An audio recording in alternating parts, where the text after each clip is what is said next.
puting trahe ay tila hindi na ganoon kapuro. Matapos ko siyang makita, ang asawa ko, ang lalaking dating nagbigay sa akin ng kapanatagan at pinagkakatiwalaan ko ng aking puso, na humahalik sa ibang babae sa gitna mismo ng aming anniversary party.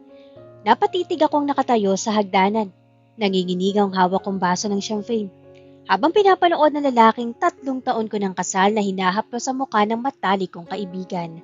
At pagkatapos, ay hinalikan nito na may parehong paglalambing na dating sa akin lang niya ipinadarama. Dumulas ang kanyang mga kamay pababa sa hubad nitong likod, na lantad, dahil sa mapanuring pulang kasuotan na halos wala nang ipinauubaya sa imahinasyon. Huminto ang lahat, ang hangin, ang tibok ng puso, ang mismong lohika. Nais ng aking mga binti na tumakbo patungo sa kanila at isaboy ang natitirang champagne sa kanilang mga mukha. Ngunit hindi maialis ng aking mga mata ang tingin. Para bang pinapanood ko ang pagkaagnas ng aking mundo. Pulgada-pulgada, halik-halik, hipo-hipo. Nag-e-enjoy ka ba sa palabas, Zoe? Wika ng isang makamandag na tinig sa likuran ko. Lumitaw ang aking hipag na si Amanda na may kontentong ngiti. Suot niya ang isang damit na kapareho ng kulay ng sa akin. Puti, na tila ba isang sinadiyang pang-uuyam. Ano ang ginagawa mo rito sa itaas? Oras na para sa toast ninyo ng tapat at perpekto mong asawa. Halos idura niya ang mga salita sa aking mukha. Matagal na niyang hinihintay na mangyari ang ganito sa akin. Nagpapakasasa siya sa aking pagbagsak. Ang mga taong tulad niya ay hindi kailanman nakaranas ng tunay ng kahirapan. Ngunit, nagagawa pa rin maging miserable at puno ng pait. Wala akong sinabi. Nilunok ko ang bara sa aking lalamunan. Inayos ang aking telang seda, na palda, at bumaba sa hagdanan nang nakataas ang noo. Hindi ko ipapakita ang aking kahinaan. Hindi sa harap nila. Hindi sa harap niya. Hindi sa harap ng asawa ko. Namarating ko ang huling baitang, nakatingin na siya sa akin. Nakangiti. Na tila ba ang lahat ng ito ay isang may sakit at pribadong biro. Zoe, malakas niyang siningit na umagaw sa pansin ng mga panauhin. Mayroon akong pahayag na gagawin. Nagtipo ng lahat sa paligid niya. Mga namumuhunan, mga kasosyo, mga mapagkunwaring, nakatumbante na tumatawa sa bawat sabihin niya. Ngayon, bukod sa pagdiriwang ng aming anibersaryo, nais kong ipahayag na ito na ang huli nating salo-salo na magkasama bilang mag-asawa. Si Zoe at ako ay magdidiborsyo na. Natigilan ang mga tawanan, gayon din ang aking mukha. Paano niya ako nagawang ipahiya ng ganito? Nang napaka-publiko? Nang walang kahihiyan? Huwag kang mag-alala, Sinta. Dagdag niya, sabay baling sa akin. Magiging maayos ang lahat. Inihanda ko na mga papeles. Isang kalihim ang nag-abot sa akin ng isang sobre. Kinuha ko ito gamit ang aking mga manhid na daliri. Hindi ko maintindihan. Hindi ko makapaniwalaan. Ngunit ang lahat ay nakatingin na sa kanya na tila ba isa siyang bayani dahil sa pagtatapon sa kanyang trophy wife. Sana ay huwag mong seryosohin ito. Bulong niya sa aking tainga. Sadyang hindi mo na natutugunan ang aking mga layunin. At sa totoo lang, nakakainis ka na. Nararapat sa akin ang mas mahusay. Alam ko mauunawaan mo, Sinta. Kinailangan ko ang bawat hibla na natitirang dangal upang hindi sumigaw o ihagis ang baso sa sahig. Nagpalakpakan ng mga panauhin, hindi dahil sa pakialam nila sa balita, kundi dahil sa takot. Takot ang lahat sa aking malapit ng maging dating asawa. Alam na lahat na si Ethan Castelli ay isang mapanganib na tao at ako ay wala na. Hindi na ngayon, hindi na kailanman. Pagkaraan ng 2 linggo, nasa lansangan na ako. Ang aking bank account ay tuluyan ang naubos ng abogado ni Ethan. Sisiguraduhin niyang aalis ako sa kasalanang ito. Nang eksakto kung paano ko ito pinasukan. Nang walang-wala. Malakas ang buhos ng ulan. Tila nakikiramay ang langit sa hagupit ng tadhana na dinala ni Zoe. Ang malamig na hangin ng gabi ay sumasampal sa kanyang basang mukha. Ngunit wala na siyang maramdamang lamig. Ang mas matindi at masakit na kurot ay nagmumula sa kanyang dibdib. Isang sugat na iniwan ng 3 taong kasal na nagtapos sa isang gabi ng lantarang kataksilan. Bitbit ang isang lumang maleta na naglalaman ng iilang piraso ng damit. Naglalakad si Zoe sa gilid ng madilim at tila walang katapusang kalsada. Wala siyang pera. Wala siyang matutulayan. Ang kanyang bank account ay tuluyan ng nilimas ng mga tusong abogado ng kanyang asawang si Ethan Castelli. Ang lahat ng karangyaan, ang mga peking ngiti ng mga peking kaibigan at ang pangarap na binuo niya sa loob ng 3 taon ay naglaho na parang bula. Sadyang hindi mo na natutugunan ang aking mga layunin. Nararapat sa akin ang mas mahusay. Ang mga huling salita ni Ethan ay paulit-ulit na umuukit sa kanyang isipan. Tila isang laso na dahan-dahang pumapatay sa natitira niyang lakas. Dumulas ang kanyang paa sa basang semento dahil sa pagod, gutom at labis na emosyon. Hindi na nakayanan ng kanyang mga binti ang bigat ng kanyang katawan. Bumagsak si Zoe sa malamig na kalsada. Habang ang ulan ay patuloy na bumubuhos, pilit na binubura ang kanyang mga luha. Nangihina ang kanyang katawan at ang kanyang mga talukap ay unti-unti nang bumibigat. Sa gitna ng papalapit na kadiliman, umalingaw-gaw ang isang malakas na tunog ng humuhurumanteng preno. Huminto ang isang marangya, makintab at itim na sasakyan. Ilang pulgada lamang ang layo mula sa kanyang katawan. Bumukas ang pinto nito. Isang matangkad na lalaki ang lumabas. Hawak ang isang itim na payong. Ang bawat hakbang ng kanyang mamahaling sapatos sa basang semento ay nagdadala ng isang mabigat at makapangyarihang aura. Siya si Dante Alcantara, ang nag-iisang bilyonaryo na may hawak sa kalahati ng ekonomiya ng bansa at ang tanging lalaking labis na kinatatakutan, kinamumuhian at hindi kayang katapatan ni Ethan Castelli sa mundo ng negosyo. Huminto si Dante sa tapat ng nakahandusay na katawan ni Zoe. Tiningnan niya ang natitirang ganda sa mukha ng babae na nabahira ng putik at pait. May bakas ng pagkilala sa mga mata ng bilyonaryo. Alam niya kung sino ito. Alam niya ang ginawa ni Ethan Castelli sa sarili nitong asawa. Walang pag-aalinlangan. Binitawan ni Dante ang payong at binuhat si Zoe sa kanyang mga bisig. Ang init ng katawan ng lalaki, ang huling bagay na naramdaman ni Zoe bago tuluyang lumamon ang dilim sa kanyang kamalayan. Isang marangya at malawak na silidan sumalubong sa paningin ni Zoe nang idilat niya ang kanyang mga mata. Malambot ang kama, mabango ang paligid at tuyo na ang kanyang mga suot. Ngunit sa kabila ng marangyang kama, ang kanyang puso ay nanatiling tila isang hungkag na kuwebang walang laman. Ang sakit na nakaraan ay agad na bumalik. Mas matanim pa kaysa sa ulan kagabi. Gising ka na pala. Mula sa madilim na sulok ng silid, isang baritonong tinig at bumasag sa katahimikan. Napabalikwas si Zoe at nakita ang isang matangkad na lalaki na nakasandal sa pasimano ng bintana. May hawak itong baso ng whiskey. Dahan-dahang inikot ang yelo sa loob nito habang ang mga mata, malamig, matatalas at tila nakatitig sa kaibuturan ng kanyang kaluluwa ay nakatutok sa kanya. Nasaan ako? Sino ka? Paos ang boses ni Zoe, ngunit pilit niyang pinatatag ang kanyang sarili. Nasa pamamahay ka na nag-iisang tao na pwede magsalba sa iyo mula sa basurahan kung saan ka itinapon ng asawa mo. Sagot ng lalaki sabay hakbang patungo sa liwanag. Doon ay tuluyan na kilala ni Zoe ang kanyang mukha mula sa mga business magazine. Dante Alcantara. Hindi ako pinalaki para mamalimos, Mr. Alcantara. Matapang na sagot ni Zoe.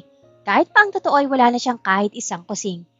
Kung ano man ang kailangan mo sa akin, nagkakamali ka. Wala na akong natitirang yaman. Isang maikling tawa ang pinakawalan ni Dante. Lumapit siya at umupo sa dulo ng kama. Sapat na malapit para maamoy ni Zoe ang pinaghalong bango ng mamahaling pabango at tabako. Hindi ko kailangan ng pera mo, Zoe. Mas marami akong pera kaysa sa kaya mong gastusin sa 10 habang buhay. Seryosong wika ni Dante. Ang kailangan ko ay ang galit mo. Natigilan si Zoe. Alam ko ang lahat. Patuloy ni Dante. Alam ko ang ginawa ni Ethan Castelli sa anibersaryo ninyo. Alam ko kung paano kanya ipinahiyang kasama si Chloe. At kung paano kaninakawan ng kapatid niyang si Amanda. Si Ethan, matagal ko nang gustong pabagsakin ng hayop na yon. Ngunit mas masarap manood kung ang mismong taong tinapakan niya ang tatapos sa kanya. Inilapag ni Dante ang baso ng whiskey at tumitig ng diretso sa mga mata ni Zoe. Gusto mo bang magigante? Tutulungan kita. Bibigyan kita ng pera, kapangyarihan, at bagong pangalan na yayanig sa buong bansa. Ngunit sa oras na pumasok ka sa laro ko, wala nang atrasan. Kakailanganin mong itapon ang konsensya mo. Kakailanganin mo maging isang demonyo para sa mga demonyong sumira sa'yo. Natahimik ang buong paligid. Naramdaman ni Zoe ang mabilis na tibok ng kanyang puso. Naalala niya ang tawa ni Amanda, ang halik ni na Ethan at Chloe at ang lamig ng kalsada kagabi habang ang lahat ay nakatalikod sa kanya.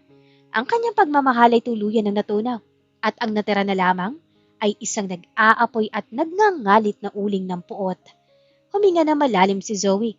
Tumingin siya kay Dante nang walang kahit anong takot. Matagal nang namatay ang konsensya ko sa gabi ng anniversary party namin, Mr. Alcantara. Malamig na sabi ni Zoe. Turuan mo ako kung paano maging demonyo. Isang kontentong ngiti ang sumilay sa mga labi ni Dante. Inabot niya ang kanyang kamay kay Zoe. Simula sa araw na ito, tapos na ang buhay ni Zoe. Maligayang pagdating sa totoong mundo. Aking Reyna. Ang sumunod na 6 na buwan ay naging isang buhay na impyerno para kay Zoe. Ngunit ito ang impyerno ang binuo ni Dante upang hubugin siya bilang isang nakamamatay na sandata. Sa loob ng marangyang mansyon ni Dante sa labas ng lungsod, tuluyang ibinao ni Zoe ang kanyang lumang sarili. Ang kahinaan ay nagsisimula sa puso, Zoe. Malamig na paalala ni Dante habang pinapanood siya mag-aral ng mga komplikadong financial statements ng Castelli Group. Kung gusto mong pabagsakin si Ethan, kailangan mong mag-isip tulad niya, ngunit kumilos ng mas matalino sa kanya. Walang tulugan, walang pahinga. Sa ilalim ng mahigpit na gabay ni Dante, natutunan ni Zoe ang pasikot-sikot ng stock market, ang sining ng corporate espionage, at kung paano manipulahin ang mga namumuhunan ng hindi gumagamit ng dahas. Ang kanyang dating mahinhin at malambot na boses ay napalitan ng isang baritono, kalmado at may autoridad na tono, ngunit hindi na ang kanyang isip ang sumailalim sa matinding pagbabago. Isang gabi, dinala siya ni Dante sa isang pribadong salon. Ang mahaba at kulot niyang buhok na dating paborito ni Ethan ay ginupit ng maikli at maayos. Isang chic at sophisticadong look na nagbigay din sa matatalas niyang panga at mapanuring mga mata. Ang kanyang mga simpleng kasuotan ay pinalitan ng mga mamahaling designer suits at matatapang na kulay. Nang humarap siya sa malaking salamin, halos hindi na niya makilala ang sarili. Wala na ang kawawang trophy wife na umiiyak sa hagdanan. Ang nasa harap niya ngayon ay isang reyna na handang pumatay gamit ang isang sulyap lamang. Maganda. Pulong ni Dante habang nakatayo sa kanyang likuran. Ang mga kamay ay dahan-dahang pumatong sa kanyang balikat. Mula sa araw na ito, hindi ka na si Zoe. Ang pangalan mo ay Victoria Vance, ang nag-iisang tagapagmana ng isang misteryosong foreign investment firm, ang V Holdings. Tumingin si Zoe. Hindi, si Victoria, sa kanyang sariling refleksyon. Isang malamig at walang emosyong ngiti ang sumilay sa kanyang mga labi. Si Zoe ay patay na. Si Victoria ang sisingil sa lahat ng utang ninyo. Sino ang una nating bibitayin, Victoria? Tanong ni Dante. Habang may hawak na profile folder ng pamilya Castelli, tumingin si Victoria sa larawan ng isang babaeng may kontentong ngiti sa kanyang labi noong gabing iyon. Si Amanda, sagot niya nang walang pag-aalinlangan. Simulan natin sa taong tuwang-tuwa sa aking pagbagsak. Hindi nag-aksaya ng panahon si Victoria Vance. Sa tulong ng mga koneksyon ni Dante, mabilis na naitatag ang V Holdings sa bansa nilang bilang isang mapang-akit ngunit misteryosong foreign investment firm. Ang unang isda na lalapit sa kanilang pain ay walang iba kundi ang sakim at mapagmataas na hipag ni Zoe, si Amanda Castelli. Si Amanda ay kilala sa mataas na lipunan bilang isang babaeng maluho, ngunit walang alam sa totoong negosyo. Matapos mapalaya si Zoe, naging mas lalong arugante si Amanda sa pag-aakalang wala nang kaharang sa kanyang karangyaan, ngunit lingid sa kanyang kaalaman. Unti-unti nang hinahabi ni Victoria ang lubid na bibitay sa kanya. Ginamit ni Victoria ang isang dummy broker upang lapitan si Amanda at alokan ito ng isang exclusive, once-in-a-lifetime real estate development project sa isang prime location sa lungsod upang mas lalo makatitig ang pain. Gumawa si Victoria ng mga peke financial projections na nagpapakita na triple ang kikitain ng sino mang mamumuhunan sa loob lamang ng 3 buwan. Dahil sa kasakiman at takot na maunahan ng ibang mga elitista, agad na kumagat si Amanda. Sigurado ba kayong walang ibang nakakaalam nito? Tanong ni Amanda sa broker habang nasa isang marangyang restaurant. Hindi namamalayan na sa kabilang VIP booth ay nakaupo si Victoria at Dante, nakikinig sa bawat salita gamit ang isang lihim na mikropono. Eksklusibo lamang ito para sa mga piling tao na may malalaking kapital, Miss Castelli. Sagot ng broker. Ayon sa script ni Victoria, Nasilaw sa bilyong-bilyong kita. Hindi nag-isip si Amanda. Dahil kulang ang kanyang perang nakatabi sa bangko, ginawa niya ang pinakamalaking pagkakamali sa kanyang buhay. Isinangla niya ang kanyang mga mamahaling mansyon, mga lupain, at maging ang kanyang mga shares sa Castelli Group upang makalikom ng bilyong piso na kanyang inilagak sa bogus na proyekto ng V Holdings. Pagkalipas ng 2 linggo, dumating ang araw ng paghuhukom. Nakaupong mag-isa si Amanda sa kanyang opisina. Naghihintay sa pagdating ng kanyang unang dividend check. Ngunit lumipas sa mga oras at walang dumating. Nang subukan niyang tawagan ng broker, patay na ang numero nito. Agad siyang sumugod sa opisina ng kumpanya. Ngunit laking gulat niya na makitang sarado na ito at may nakapaskil na anunsyo mula sa gobyerno na ang kumpanya ay isang malaking ghost corporation. Nawalan ng lakas si Amanda. Nabangkarote siya. Ang lahat ng kanyang ari-arian ay automatiko mapupunta sa bangko at nabaon siya sa bilyong-bilyong utang na hindi niya mababayaran sa buong buhay niya. Habang umaakyat at nagwawala si Amanda sa tapat ng saradong gusali sa ilalim ng tirik na araw, isang marangyang itim na kotse ang dahan-dahang huminto sa kanyang tapat. Bumaba ang bintana nito. Doon ay nakita niya ang isang napakagandang babae na may maikling buhok. Suot ang isang itim na designer sunglasses. Dahan-dahang ibinaba na babae ang kanyang salamin. At tumambad kay Amanda, ang mga mata na pamilyar sa kanya. Zoe? Nauutal at nanlalaki ang mga matang sigaw ni Amanda. Tiningnan niya si Victoria mula ulo hanggang paa na may malamig at nakamamatay ng ngiti. Walang kahit anong bakas ng awa sa kanya mukha. Ang mga taong tulad mo, Amanda, ay hindi kailanman nakaranas ng tunay na kahirapan. Panayad at baritonong wika ni Victoria na inuulit ang mga salitang naisip na noong gabing ipanahiya siya nito. Ngunit huwag kang mag-alala. Simula ngayon, mararanasan mo na kung paano matulog sa lansangan nang walang-wala. Bago pa makasagot si Amanda, itinaas ni muli ni Victoria ang bintana ng sasakyan at mabilis itong pinaharurot paalis. Habang si Amanda ay naiwang hisarikal at gumagapang sa semento, ang unang patak ng dugo ay formal ng dumanak. Matapos mapadapa si Amanda, hindi binigyan ni Victoria ng oras na makahinga ang pamilya Castelli. Ang susunod sa kanyang listahan ay si Chloe, ang kanyang dati at matalik na kaibigan, ang babaeng pinagkatiwalaan niya ng kanyang mga lihim. Ngunit walang pakailam na humalik sa kanyang asawa sa gitna ng kanilang anibersaryo habang nakasuot ng mapanuring pulang kasuotan. Si Chloe ay isang tanyag na fashion designer sa bansa. Ang kanyang karera at marangyang pamumuhay ay nakasandal sa dalawang bagay, ang kanyang pangalan sa industriya at ang malaking pondo na palihim na ibinibigay sa kanya ni Ethan Castelli mula sa Castelli Group. Gusto niyang maging sentro ng atensyon, hindi ba? Malamig na tanong ni Victoria kay Dante habang tinitingnan ang imbitasyon para sa taunang National Fashion Elite Gala, kung saan si Chloe ang nakatakdang maging main feature designer. Kung ganoon, ibigay natin sa kanya ang pinakamalaking entablado. Tugon ni Dante na may makahulugang ngiti habang inaabot kay Victoria ang mga dokumento ng textile supply chain sa bansa sa loob ng ilang araw. Gamit ang walang limitasyong pondo ng V Holdings at ang impluensya ni Dante, lihim na binili ni Victoria ang 100% shares na nag-iisang supplier ng mga mamahaling tela at lace na ginagamit ni Chloe para sa kanyang koleksyon.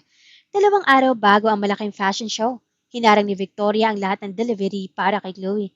Nagpanik ang workshop nito. Ngunit gamit ang pera ni Ethan, napilitan si Chloe na bumili ng mga alternatibong tela sa black market.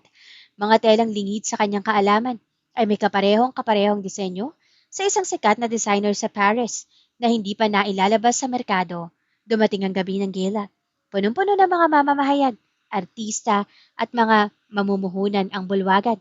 Kumikislap ang mga flash ng camera habang rumarampa ang mga modelo ni Chloe sa runway. Nakaupo si Chloe sa VIP section. Nakataas ang noo. Nagniningning ang mga mata sa garbo. Ngunit sa gitna ng palabas, biglang namatay ang musika. Napalitan ang malalaking LED screen sa likod ng runway. Sa halip ng logo ni Chloe, ipinalabas doon ang isang magkatabing ebidensya, ang mga disenyo ni Chloe at ang orihinal na blueprints ng haute couture designer mula sa France na may petsang 5 buwan na nakalilipas. Isang lantarang pangungopya, isang talamak na plagiarism, sabay-sabay na nag-vibrate ang mga cellphone ng mga lahat ng naroroon. Isang anonymous email ang ipinadala sa lahat ng media outlets na naglalaman ng mga resibo ng bank transfers ni Ethan Castelli patungo sa account ni Chloe. Mga pondong ninakaw mula sa pampublikong pondo ng Castelli Group upang tustusan ang marangyang buhay at serye ng pangungopya ng designer. Ano ito? Patayin niyo yan! Hysterical na sumigaw si Chloe. Tumayo siya habang nanginginig ang buong katawan. Ngunit huli na. Ang mga flash ng kamera na kanina ay pumupuri sa kanya ay naging mga sandata na ngayon ng kanyang pagbagsak. Ang mga mamamahayag ay nagsuguran sa kanya. Itinutulak ang mga mikropono sa kanya muka. Sa gitna ng kaguluhan, bumukas ang pinto ng VIP entrance. Pumasok si Victoria Vance, kasama si Dante Alcantara. Napatingin ng lahat sa kanila. Dahan-dahang lumapit si Victoria kay Chloe na ngayon ay umiiyak na sa sahig habang pinalilibutan ng media. Yumuko si Victoria. Sapat lang para marinig siya ni Chloe sa gitna ng ingay ng mga kamera. Maganda ang pulang damit mo, Chloe. Halos wala nang ipinauubaya sa imahinasyon. Pulong ni Victoria, gamit ang eksaktong paglalarawan sa gabi ng kataksilan. Ngunit ngayon, lantad na sa buong mundo kung anong uri ka ng basura. Ang isang magnanakaw ay walang lugar sa itaas. Nanlaki ang mga mata ni Chloe. Zoe? Ikaw ang may gawa nito? Hindi na tinapos ni Victoria ang pakikinig. Tumalikod siya na may marangyang kompas. Iniwan si Chloe na tuluyang tinudumog ng iskandalo na tatapos sa kanyang karera, sa kanyang reputasyon, at sa kanyang buhay sa mataas na lipunan. Ang matagumpay na imperyo ni na Ethan, Castelli, at Chloe na itinayo sa ibabaw ng kasinungalingan at pambabaliwala kay Zoe ay nagsimula ng mag-crack mula sa loob. Dahil sa sunod-sunod na trahedyang sumapit kina Amanda at Chloe, ang dating tahimik at marangyang mansyon ng mga Castelli ay napalitan ng bulyawan, sumbatan, at tila walang katapusang stress. Dahil sa pagkabaon sa utang ni Amanda, napilitan si Ethan na maglabas ng ₱1,000,000 mula sa emergency funds ng Castelli Group upang pansamantalang pigilan ng mga creditor na tuluyang ilapit sa korte ang kaso ng kapatid. Ngunit bago pa man niya maayos ang problemang iyon, sumabog naman ang iskandalo ni Chloe sa National Fashion Elite Gala. Ano ba itong ginawa mo, Chloe? Galit na sigaw ni Ethan. Sabay hagis ng isang makapal na folder ng mga dyaryo at printed articles sa mukha ni Chloe. Ang kanilang sala na dating saksi sa marangyang pamumuhay ay naging lona na matinding away. Umiiyak si Chloe. Gulo-gulo ang buhok at wala na ang dating glitz at glamour. Hindi ko alam, Ethan. Sinabutahi ako. May nagtanim ng mga disenyong iyon sa black market supplier ko. At ang mga bank transfers mo, paano iyon nakuha ng media? Dahil tanga ka. Pulyo ni Ethan, habang hinahawakan ng kanyang ulo na tila sasabog na. Dahil sa pesteng fashion show mo, ngayon ay iniimbestagahan na ng board of directors ang pondo ng Castelli Group.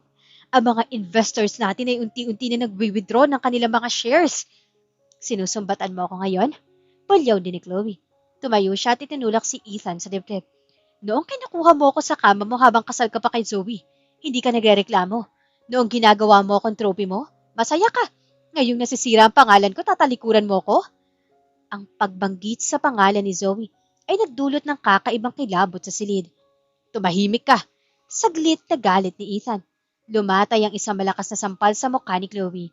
Bumagsak si Chloe sa mamahaling sofa. Hawak ang kanya namumulang pisngi habang nakatitig kay Ethan na may matinding gulat at puot. Hindi na matustusan ni Ethan ang marangyang buhay ni Chloe.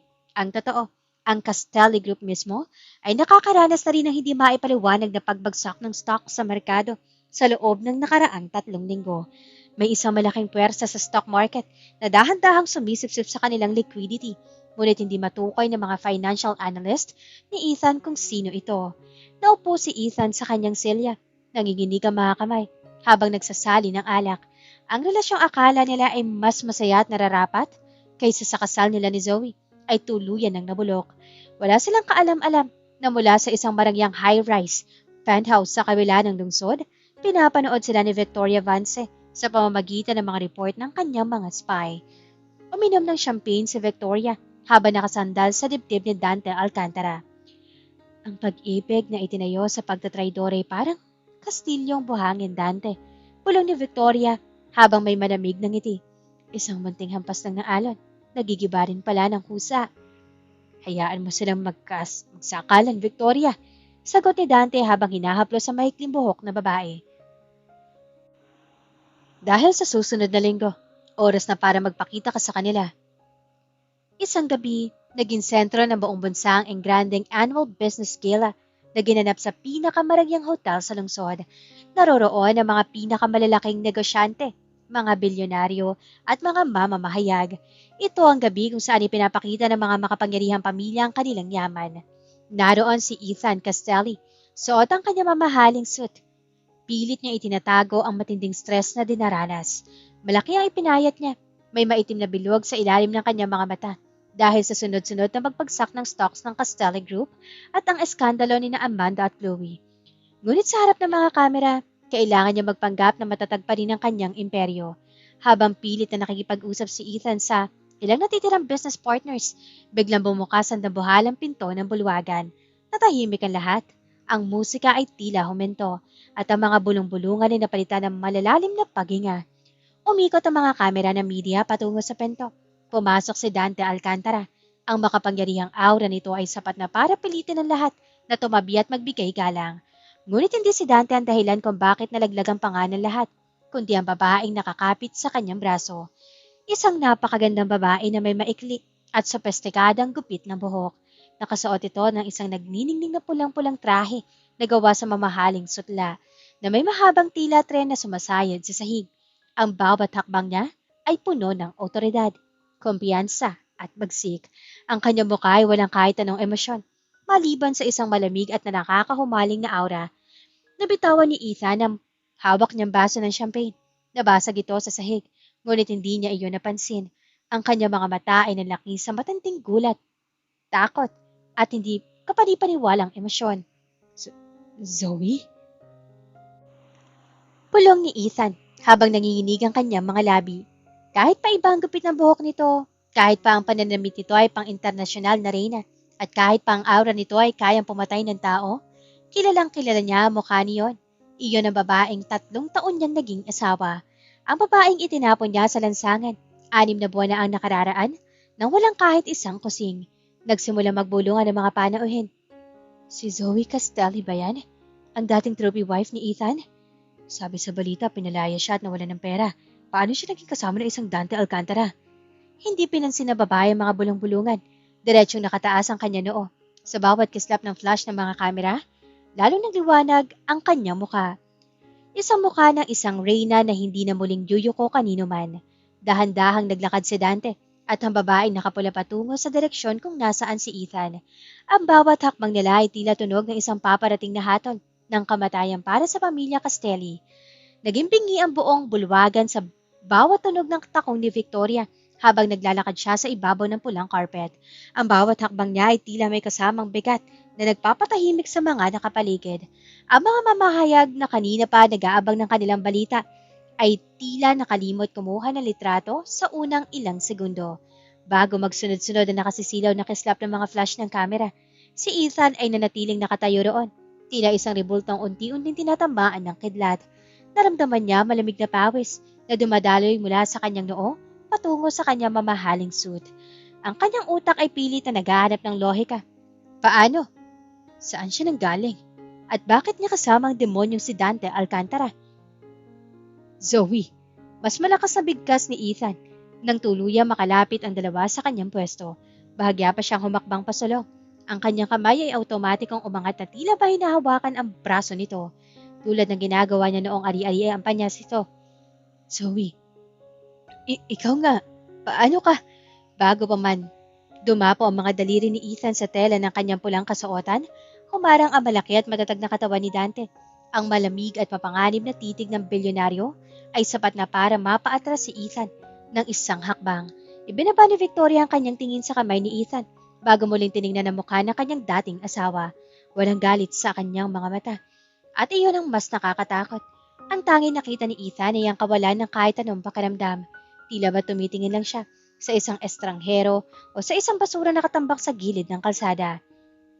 I'm sorry, Mr. Castelli, wika ni Victoria, ang kanyang boses sa hindi na ang malambot at mahining tono ng dating asawa ni Ethan. Ito ay isang baritono, kalmado at may autoridad na boses na sumakop sa espasyo sa pagitan nila. Mukhang nagkakamali kayo ng taong kinakausap. My name is Victoria Vance, CEO of V Holdings. Wag mo akong lokohin. Medyo tumaas ang boses ni Ethan Dahilan para mapatingin ng ilang kalapit na negosyante.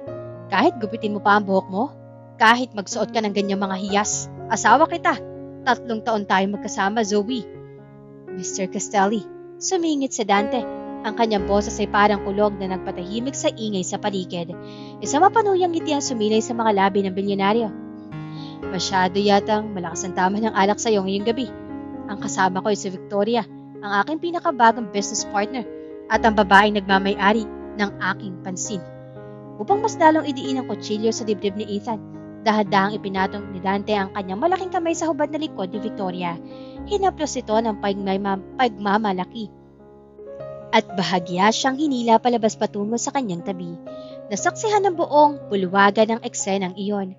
Ang selos at matinding kahihiyan ay sumabog sa utak ni Ethan. Ang ganoong uri ng pag-aalaga at pagmamayari ay siya lang ang may karapatang gumawa noon, o kahit man lang ang akala niya.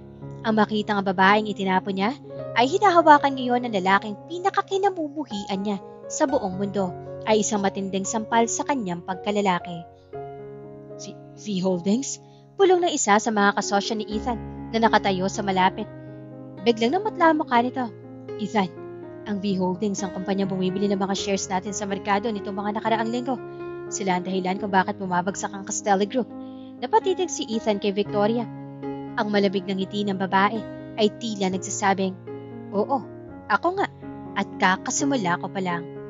Mag-enjoy kayo sa party, Mr. Castelli, panayad na wika ni Victoria bago pinalupot muli ang kanyang kamay sa braso ni Dante. Balita ko, medyo mabuhay ang takbo ng kumpanya mo ngayon. Mas mabuting uminom ka muna ng marami bago ka tuluyang mawalan ng pambili ng alak. Tumalikod ang dalawa. Iniwan si Ethan na nakatayo sa gitna ng bulwagan. Habang ang mga bulong ng mga tao sa paligid ay tila mga bubuyog na sumisira sa kanyang natitirang katinuan. Mula noong gabing magpakita si Victoria sa business gala, tuluyan na nagbago ang takbo ng buhay ni Ethan Castelli. Ang kanyang isipan ay naging isang magulong piitan ng takot, selos, at matinding kalituhan. Hindi siya makapaniwala na ang mahinang babaeng iniwan niya sa gitna ng unos ay ang parehong Victoria Vance na ngayon ay nagpapatakbo ng pinakamalaking investment firm na sumasakal sa kanyang kumpanya. Nagsimulang mabaliw si Ethan. Ang kanyang marangyang opisina na dating simbolo ng kanyang kapangyarihan ay naging saksi sa kanyang dahan-dahang pagkasira. Kahit saan siya tumingin, nakikita niya ang mukha ni Zoe. Sa tuwing ipipikit niya ang kanyang mga mata, ang malamig na tinig ni Victoria ang kanyang naririnig.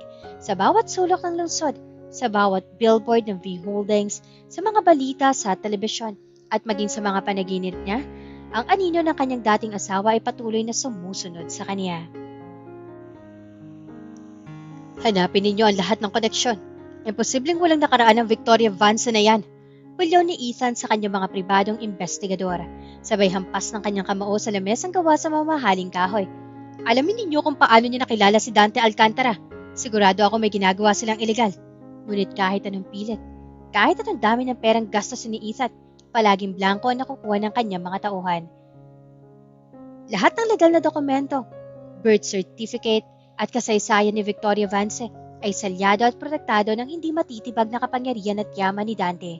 Para bang si Zoe Castelli ay tuluyan ng binura sa mundo at ang tanging natira ay ang perpektong reyna na si Victoria. Habang unti-unting nawawala sa katinuan si Ethan, patuloy naman ang operasyon sa ilalim ng lamesa. Si Victoria, gamit ng mga matatalas na estratehiya na itinuro sa kanya ni Dante, dahan-dahang binibili ang mga utang at shares ng Castelli Group mula sa mga takot na investors. Isang sekretong pagsakop, isang dahan-dahang paggilit sa leeg ng kumpanya.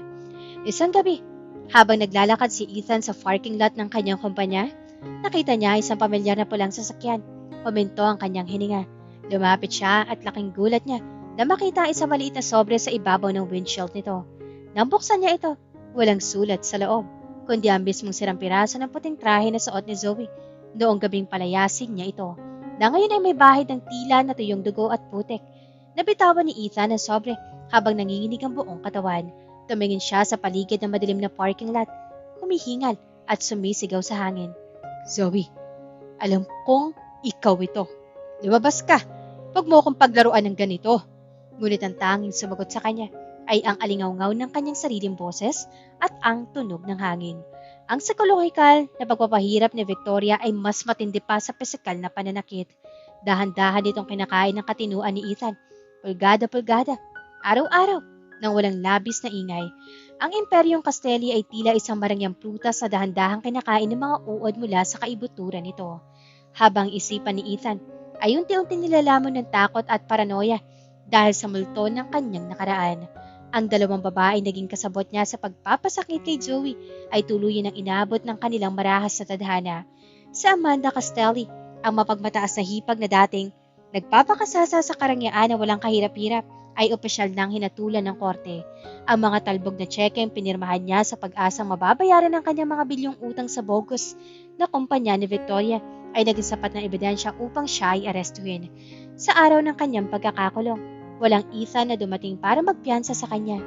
Ang Castelli Group mismo ay wala ng likidong pondo para sa mga personal na eskandalo ng pamilya. Ang babaeng dati ay nadidiri sa mga taong may hirap ay natagpuan ng kanyang sarili sa loob ng isang malamig, madilim at siksikang selda, parumi, talunan at tuluyang kinalimutan ng mataas sa lipunan. Sa kabilang dako, hindi rin nakaligtas ang dating matalik na kaibigan ni Zoe na si Chloe. Matapos sumabog ang balita ng kanyang pangungopya at ang iligal na paggamit ng pondo ng kumpanya ni Ethan para sa kanyang mga marangyang hilig, tuluyan ng gumuho ang kanyang fashion house.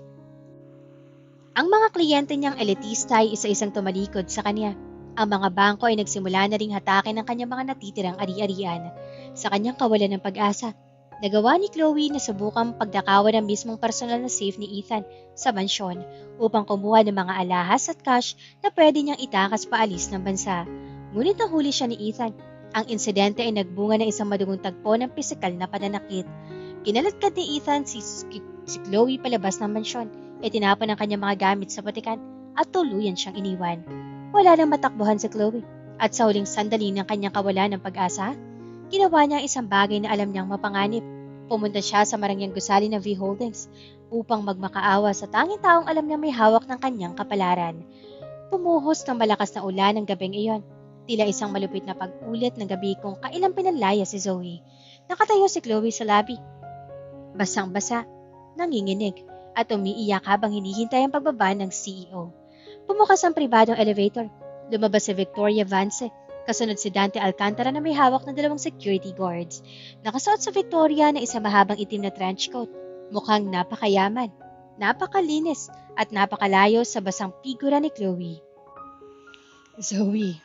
Zoe, pakiusap. Lumuhod si Chloe sa makintab na sahig ng lobby. Gumagapang patungo sa mga paa ni Victoria. Ang kanyang mamahaling makeup ay natunay na dahil sa ulan at luha. Patawarin mo ako. Nagkamali ako. Naging sakim ako. Alam kong ikaw may gawa nito. Pakiusap. Itigil mo na ito. Mamamatay ako sa lansangan. Huminto sa Victoria sa tapat niya. Ibinaba niya ang kanyang tingin. Pinagmasdan ng babaeng dati ay tinuturing niyang kapatid. Ngunit walang awang umagaw sa kanyang asawa. Walang kahit isang patak ng emosyon or nostalgia sa kanyang mga mata ni Victoria. Panayad na wika niya. Sabi mo sa akin noong anniversary party, Chloe, nararapat kay Ethan ng mas mahusay. Victoria, ang kanyang boses ay malamig pa sa hanging dala ng bagyo. Naglalaro lang ako noon, Zoe. Patawarin mo ako. Ngayon, tingnan mo ang sarili mo. Pagputol ni Victoria sa kanyang mga pagmamakaawa, yumuko siya ng bahagya. Ang kanyang mga mata ay tumitig ng diretso sa kaluluwa ng taksil na kaibigan. Nararapat kayo sa isa't isa ni Ethan. Ang isang basurang tulad mo ay walang karapatang humingi ng awa sa reynang tinangkamong apakan. Inayos ni Victoria ang kanyang pagkakatayo at tumingin sa mga security guard. Ilabas ninyo yan. Nadudumihan ang lobby ko.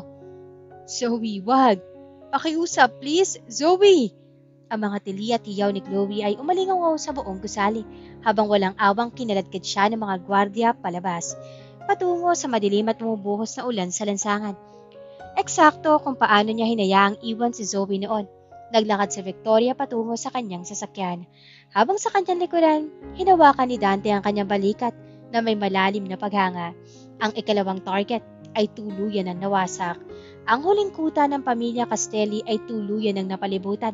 Sa loob na nakaraang 6 na buwan, ang bawat ugat ng Castelli Group ay dahan-dahang pinutol ng V Holdings.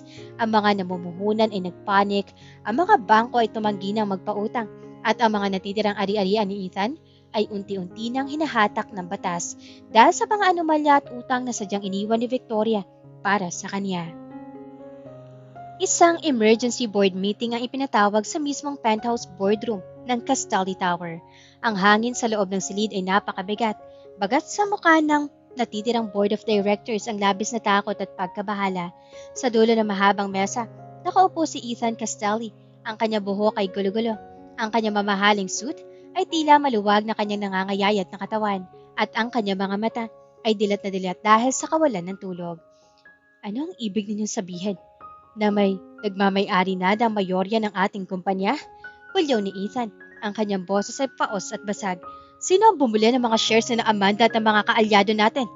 Bago pa man makasagot ang kanyang chief financial officer, biglang bumukas ang dambuhalang pinto ng boardroom. Pumasok si Dante Alcantara. Hawak ang kanyang itim na baston na may hawakang ginto, simbolo ng kanyang hindi matitinag na kapangyarihan. Ngunit ang mas nakakuha ng pansin ng lahat ay ang babae naglalakad sa kanyang tabi. Si Victoria Vance, suot ang isang napakagandang kulay gintong suit. Nakataas ang noo at may hawak na isang manipis na black folder. Ang kanyang bawat hakbang sa makintab na sahig ay tila tunog ng isang paparating na hatol. Magandang umaga mga Ginoo. Panayad na wika ni Victoria habang diretsyo naglalakad patungo sa kabisera ng mesa. Ang upuan na nakalaan lamang para sa chairman. O mas tamang sabihin, magandang umaga sa aking bagong kumpanya. Napatayo si Ethan. Nanginig ang kanyang buong katawan habang nakaturo ang kanyang daliri kay Victoria. Zoe, ikaw? Paano mo nagawa ito?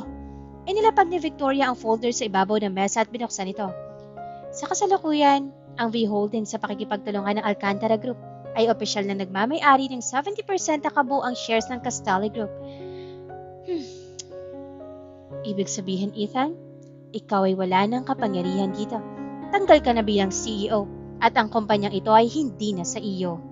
Ang mga salitang iyon ay tila isang dambuhalang maso na duminig sa utak ni Ethan. Tumingin siya sa paligid ng silid. Ngunit sa isang nagbaba ng tingin ang mga board of directors, walang sino man ang lumaloko ka sa loob na kalabanin. Si Dante Alcantara at ang bagong reyna ng merkado na mapagtanto ni Ethan na ang lahat ng kanyang pinaghirapan, ang yaman na ipinagmalaki niya, ang kapangyarihang ginamit niya para sa tapakan si Zoe ay tuluyan na naglaho. Ang natitira niyang yabang ay parang abong tinangay ng hangin. Ang kanyang mga binti ay nawalan ng lakas. Sa harap ng lahat ng mga kasosyo sa negosyo, bumagsak si Ethan sa kanyang mga tuhod. Gumapang siya sa sahig patungo sa direksyon ni Victoria. Ang kanyang mga kamay ay pilit na umaabot sa laylayan ng kasuotan nito. Umiyak siya ng marahas. Ang kanyang luha ay pumatak sa mamahaling carpet ng boardroom. Zoe, Sinta, patawarin mo ako. Pagmamakaawa ni Ethan, ang kanyang boses ay puno ng labis na pagsisisi at takot. Nagkamali ako. Nasilaw ako sa pera at sa maling mga tao. Ngunit ikaw lang ang totoong nagmahal sa akin. Pakiusap, ibalik mo sa akin ang kumpanya. Bumalik ka sa akin. Handa kong ibigay ang lahat sa'yo. Magsimula tayong muli. Tinignan ni Victoria ang lalaking nakaluhod sa kanyang harapan. Ang lalaking dating nagbigay sa kanya ng kapanatagan na naging dahilan ng kanyang gabi ng pag-iyak. At ang lalaking walang tanging naroon ay ang isang napakalamig at nakamamatay na kawalan ng pakialam. Ang marangyang boardroom ay nabalot ng isang nakabibiging katahimikan, maliban na lamang sa basag na hikbi ni Ethan na patuloy na nakaluhod sa sahig. Ang mga namumuhunan at kasosyo sa negosyo na dati ay yumuyoko sa bawat salita ni Ethan ay nakatitig lamang ngayon sa kanyang miserable at gumagapang na figura. Walang sino bang nagtangkang tumulong sa kanya. Lahat sila ay nakasabay-bay sa magiging hatol ng bagong reyna ng industriya. Dahan-dahang humakbang pasulong sa Victoria. Ang tunog ng kanyang takot ay tila bawat tibok ng natitirang oras ni Ethan sa mundong kanyang kinagisnan. Huminto siya ng ilang pulgada lamang ang layo mula sa panginig ng mga kamay ng kanyang dating asawa. Yumuko si Victoria ng sapat upang mapatitig ng diretso sa namumula.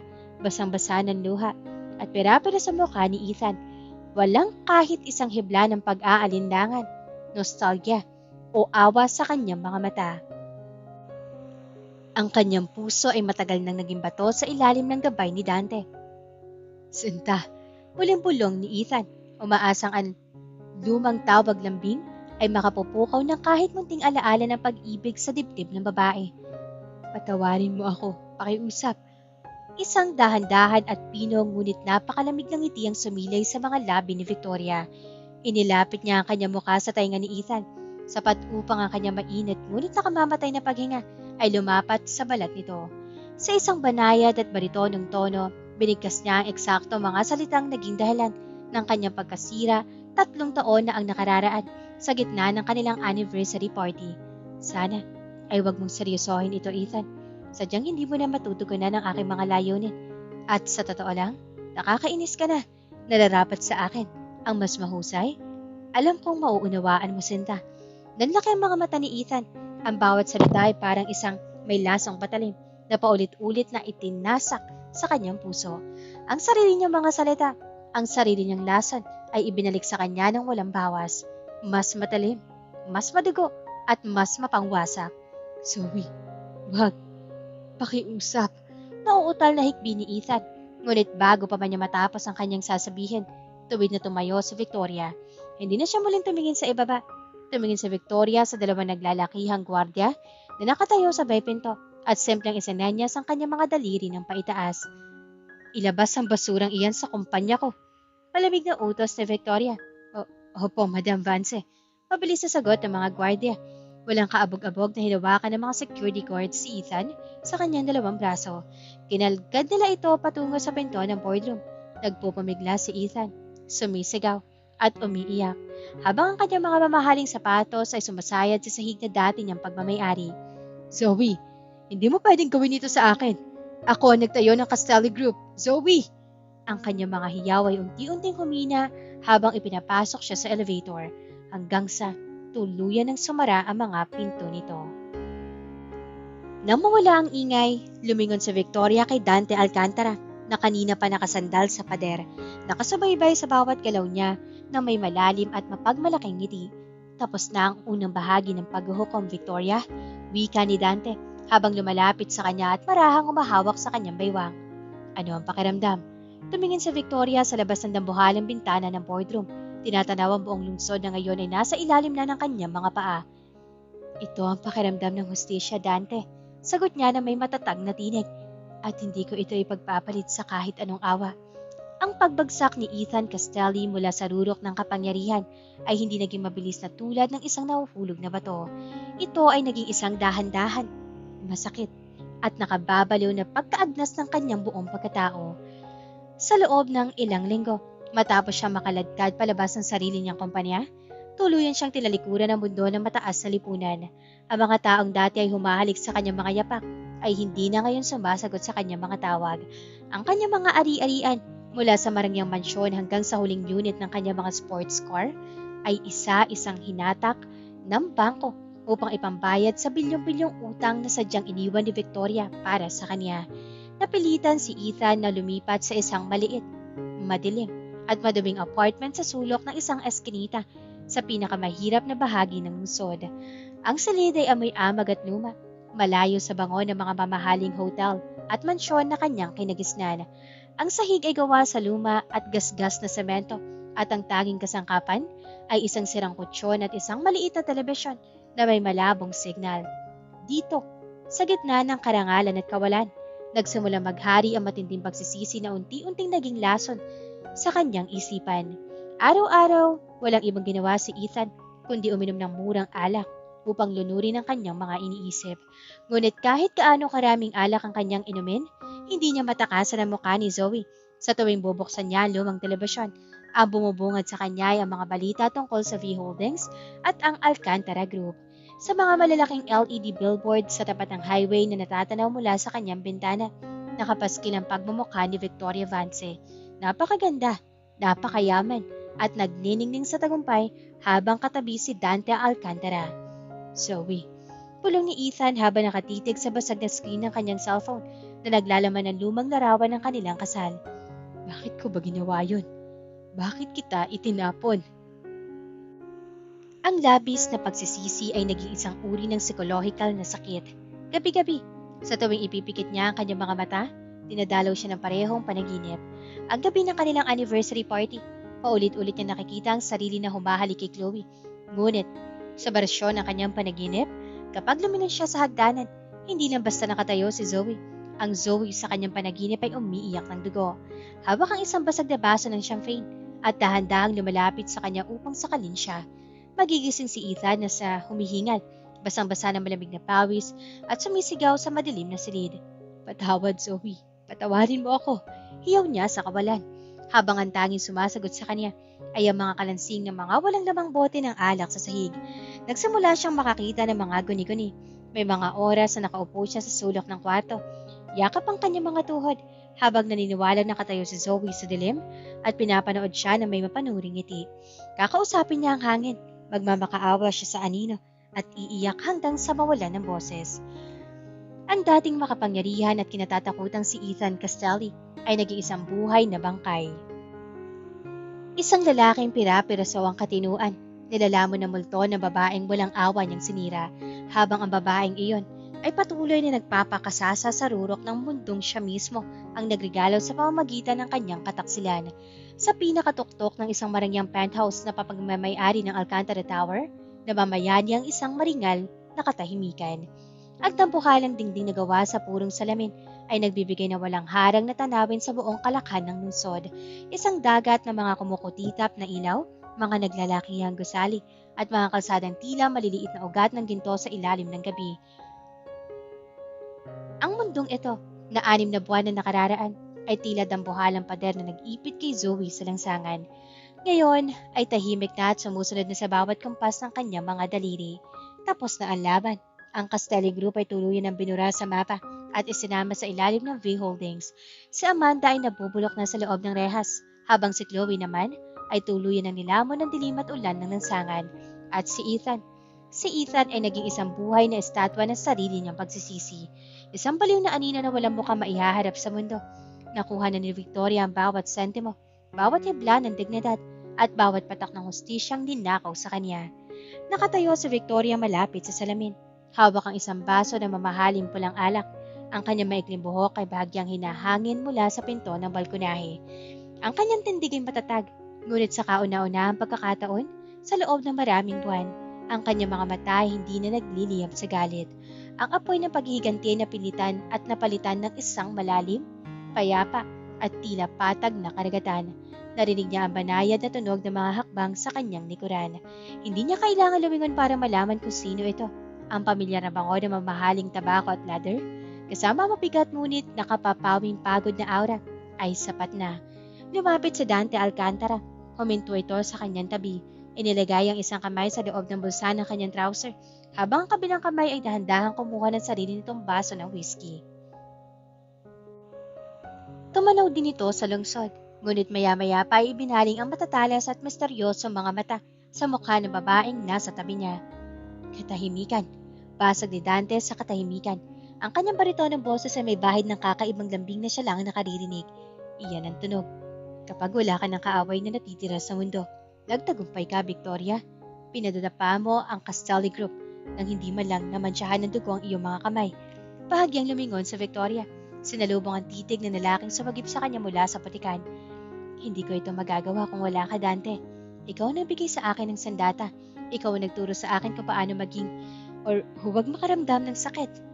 Ibinigay ko lang ang metsa, Victoria. Ngunit ang galit at lakas ay nagmula sa iyo. Sagot ni Dante. Bahagya itong humakbang ng mas malapit. Sapat upang maramdaman ni Victoria ang init ng katawan nito na minsan ang nagligtas sa kanya sa gabi ng unos. Ibinaba ni Dante ang kanyang baso at dahan-dahang humarap ng buo sa kanya. Ngayong tapos na ang paghihigante mo. Ngayong gumuho na ang mundong sumira sa iyo. Ano ng plano mo? Victoria Vance, o dapat ba akong bumalik sa pagtawag sa iyo bilang Zoe? Natigilan si Victoria. Ang pangalang Zoe ay tila isang lumang kanta na matagal nang hindi napapatugtog. Isang pangalan ng isang babaeng marupok, mapagdawala, at madaling saktan. Tumingin siya ng malalim sa mga mata ni Dante, sa likod ng malamig at mapanganib na isang amo, kundi bilang isang kalasag. Isang lalaking nakakita sa kanyang pinakamahina at pinakamaruming sandali. Ngunit pinili siyang ituring na isang reyna. Sa loob ng 6 na buwang pagsasama, ang ugnayan nila na nagsimula sa isang malamig na kasunduan ay dahan-dahang nagbago. Ang kanyang pusong bato ay unti-unting naramdaman ng isang kakaiba, mainit at tapat na tibok. Hindi dahil sa pagnanais na manakit, kundi dahil sa kagustuhan magsimulang muli. Dahan-dahang ibinaba ni Victoria ang kanyang baso sa kalapit na mesa. Humakbang siya pasalong, binawasan ang distansya sa pagitan nilang dalawa. At sa kauna-unahang pagkakataon sa loob ng mahabang panahon, ang kanyang mga labi ay sumilay ng isang tunay na malambot at may init ng ngiti. Inabot niya ang kanyang kamay at dahan-dahang ipinatong ang kanyang mga daliri sa dibdib ni Dante. Eksakto kung nasaan ang tibok ng puso ng lalaki. Ang kwento ni Zoe ay opisyal nang natapos sa gabing pinulot mo siya sa ulan, Dante. Banayad na wika ni Victoria. Ang kanyang boses ay puno ng katapatan na pag-amin ng kanyang totoong nararamdaman. Ang Zoe na iyon ay parupok at tanga. Ngunit si Victoria ay nabuhay dahil sa'yo. At ang buhay kasama mo, kung papahintulutan mo, ay ngayon pa lang ay magsisimula na. Nagliwanag ang mga mata ni Dante. Ang karaniwang malamig at kalkulado nitong mukha ay napalitan ng isang emosyong bihira nito ipakita sa mundo. Ang tunay na kaligayahan, hindi na nag-aksaya ng panahon ng bilyonaryo. Inabot niya ang baywang ni Victoria. Hinila ito ng dahan-dahan ngunit may paninindigan patungo sa kanyang dibdib at ikinulong sa isang mahigpit at mapagmalaking yakap. Sa itaas ng mundo ang kanilang binuwag at mulang itinayo. Dalawang puso ang tuluyan na nag-isa ng walang takot, walang pag-aalinlangan at wala ng anino na nakaraan. Isang taon na mabilis na lumipas. Ang sugat na nakaraan ay tuluyan na natakpan ng makapal na ginto at kapangyarihan. Ang buong bansa ay naging saksi sa makasaysayang pagsasanib ng Alcantara Group at V Holdings. Isang alyansang lumikha sa pinakamalaki, pinakamakamandag at pinakamayamang imperyo sa buong Asya. Wala ng Castelli Group. Ang pangalang iyon ay naging isang munting talababa na lamang sa kasaysayan ng komersyo. Isang halimbawa ng kumpanyang nilamon ng sarili nitong kahangalan upang ipagdiwang ang unang anibersaryo ng bagong imperyo. Isang marangyang pagtitipon ang ginanap sa Grand Ballroom ng pinakasikat na hotel sa lungsod. Ang puluwagan ay punong-puno ng mga dugong bughaw sa negosyo, mga dayuhang embahador at mga pinakamataas na opisyal ng pamahalaan. Ang lahat ay may hawak na baso ng mamahaling champagne. Ngunit ang kanilang mga mata ay hindi nakatutok sa garbo ng paligid, kundi sa dambuhalang hagdanan sa gitna ng bulwagan, eksaktong alas 4 ng gabi. Biglang bumukas ang mga dambuhalang pinto sa itaas ng hagdan. Natahimik ang lahat. Ang bawat bulong ay naputol at ang bawat paningin ay tila hinila ng isang hindi nakikitang puwersa. Lumabas sa Victoria Vance. Sa pagkakataong ito, hindi siya nakasuot ng puting trahe na sumasagisag sa kawalan ng malay at pagiging biktima. Hindi rin siya nakasuot ng pulang damit na sumasailalim sa galit at paghihiganti. Nakasuot siya ng isang nagniningning na gintong trahe na gawa sa libu-libong kristal na tila hinalikan ng araw. Ang bawat hibla ng tela ay naglalabas ng liwanag sa bawat galaw ng kanyang katawan. Ang kanyang maikling buhok ay maayos na nakastyle at ang kanyang leeg ay nakasabit ang isang dambuhalang diamante na nagkakahalaga ng isang buong kumpanya. Ang kanyang noo ay nakataas. Ang kanyang mga mata ay nagniningning sa katatagan. Siya ang buhay na definisyon ng isang rinang bumangon mula sa sarili nitong abong natira. Sa kanyang tabi, nakatayo si Dante Alcantara. Nakasuot ito ng isang perpektong itim na tuxedo. Ang mukha ay seryoso ngunit may bakas ng matinding pagmamalaki habang nakatitig sa babaeng nasa kanyang braso. Dahan-dahan silang bumaba sa hagdan. Pulgada-pulgada, hakbang-hakbang. Ito ang parehong eksena. Isang taon na ang nakararaan. Ngunit sa pagkakataong ito, sa Victoria na nagmamay-ari ng buong palabas. Nang marating nila ang huling baitang, sabay-sabay na nagpalakpakan ng mga panauhin. Ang palakpakang iyon ay hindi nagmumula sa takot, kundi sa isang matinding paggalang at pagsamba sa kapangyarihan ng hawak ng dalawa. Itinaas ni Victoria ang kanyang baso ng champagne. Hinarap ang buong bulwagan na may isang pino, matatag at napakagandang ngiti. Isang toast, panayad na wika ni Victoria.